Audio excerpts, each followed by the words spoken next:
egonkortasuna mugimendu autonomoaren baitan antolatzen dugu. Hori da gure marko pedagogikoa. Haurraren garapena errespetatzen dugu. Bere nahiak, interesak eta beharrak izango dira bere garapenaren abiapuntua. Beraz, bere izango da bere ikaskuntza prozesuaren protagonista. Haurrek autonomoki jolasteko aukera dute eskolako espazio ezberdinetan. Beraiek aukeratzen dute non, nola, norekin jolastu eta gu beraien bidaideak gara prozesu honetan. Hau dena posible izateko gure gela, hau da ekosistema, paisaia ezberdinetan daukagu banatuta.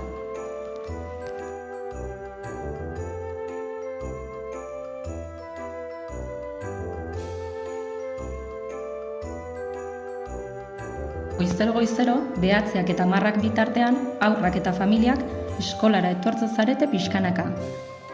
Eguna lasaitasunez hasteko helburua daukagu, haurraren erritmoa eta beharrak errespetatuz.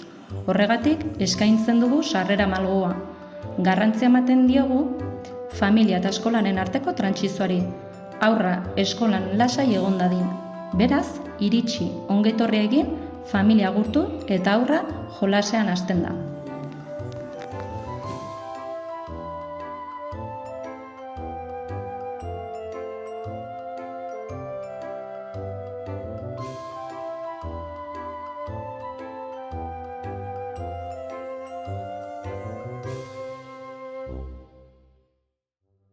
Mugimenduaren gunean, igo, jetxi, salto, ezkutatu, desagertu, agertu egin dezakete. Horrela, alderdi motorra eta sozioemozionala lantzen dituzte. Beraien gaitasunak eta mugak frogatu eta neurtzen dituzte eta pixkanaka beraien nortasunak garatzen doaz.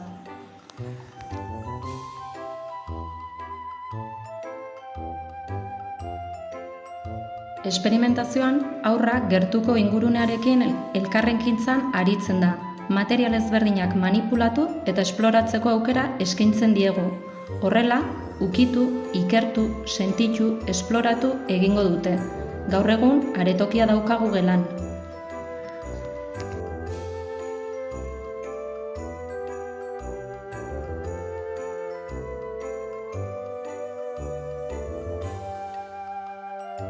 Arte espazioan adierazmena eta sormena lantzea da xedea, baina gainera motrizitate fina ere lantzen dute.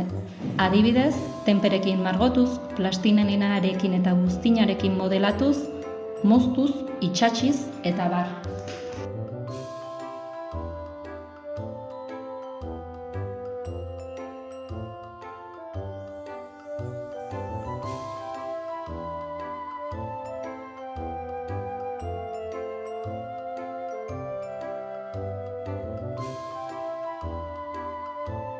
Simbolikoan, haurrak errealitateko egoerak simulatzen ditu.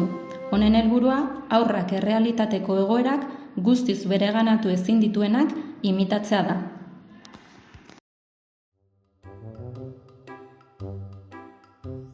Eraikuntza espazioan, eraikuntzak geometria, espazio eta adierazpen matematikoaren islada dira.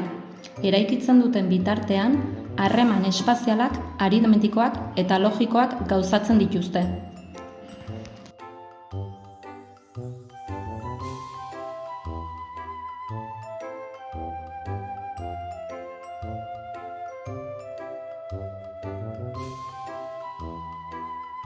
Psikomotrizitate gelan, gorputz mugimenduaren bitartez, haurrek gorputzak eskaintzen dizkien aukera eta mugekin esperimentatzen dute.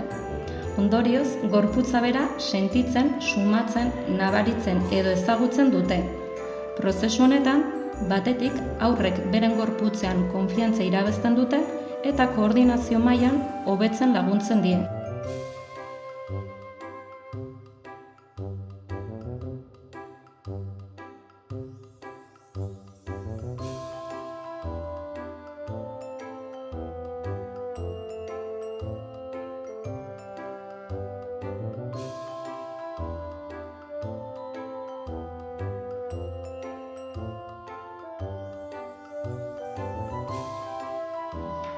Lasai egoteko espazio bat ere badaukagu, ipuinekin, argazkiekin, Bertan, ipuinak ikusi, hitz egin, abestu eta abar egiten dugu, eta horrela, hizkuntza eta harremanak lantzen dira besteak beste.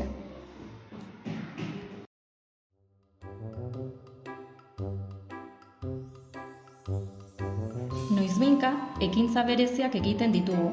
Jolas heuristikoa, material ezberdinekin esperimentatu, proiektu txoak.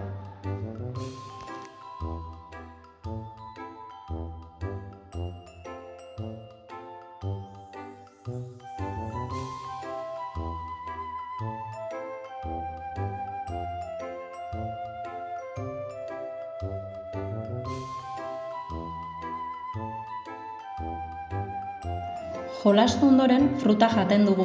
Momentu honetan, lasaitasun gunea gure topagune bihurtzen da. Bertan, denak elkartzen gara eta hamaikeotakoa egin eta gero ipuin bat kontatu, abestu eta elkarrizketarako gunea ere izaten dugu.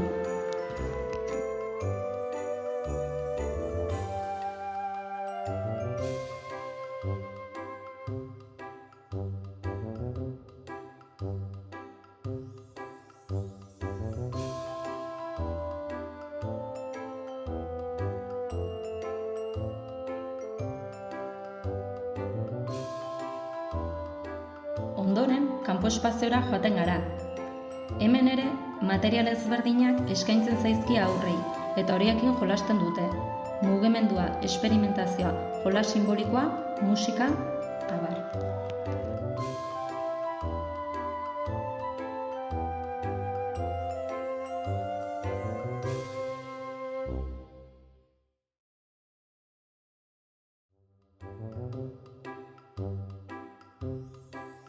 Eguraldi txarra egiten duenean, adibidez, euria egiten duen egunetan, aterpera edo sotora joateko aukera dugu.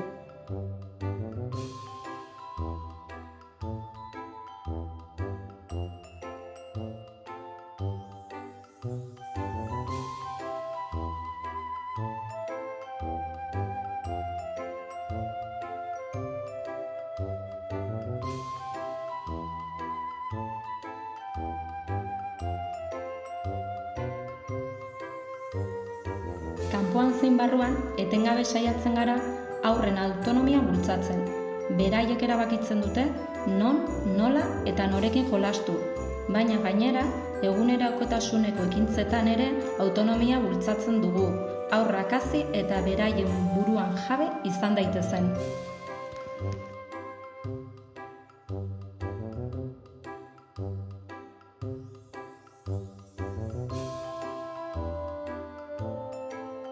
Haur batzuk eskolan bazkaltzen dute. Eskolak jangela zerbitzua eskaintzen du, sukalde propioarekin. Hau da, eskolako instalazioetan sukaldea dago eta menua egunero bertan prestatzen da. Eskaintzen den elikadura, orekatua, anitza eta osasuntsua da. Elikadurari, autonomiari eta garbitasunari buruzko ohiturak sustatzen dira. Hau, elkarrekin bizitzeko espazioa delarik.